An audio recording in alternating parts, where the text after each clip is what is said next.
এক মুষ্টি দাড়ি রাখা ওয়াজিব। এক মুষ্টির বেশিটা কাটা যাবে, এক মুষ্টির আগে কাটা যাবে না। আমার যতটুকু মনে পড়ে, হজরত আনোয়ার কাশ্মীরি রহমতুল্লাহ বুখারী শরীফ কিতাবুল লেবাসের যে তাকরির করেছেন, ইউসুফ বিন নুরি যেটাকে সংকলন করেছেন ফাইজুল বারি, তার চতুর্থ খণ্ডে তিনি লিখেছেন যে আম্মা কাতউন ফামা দুনা যালিকা ফাহুয়া হারামুন ইজমা।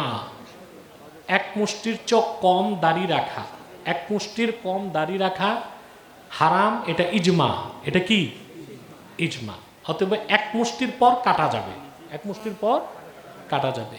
তা আমি এত কঠোরতা করি না। আমি প্রথমে যুবকদের বলি, আগে দাড়ি চাষা বন্ধ করো, ছোট ছোট থাক, অভ্যাস হলে আস্তে আস্তে এক মুষ্টি হবে। কি বলো? আসুন আমরা একটু সালাত ও সালাম পরে দোয়া করি।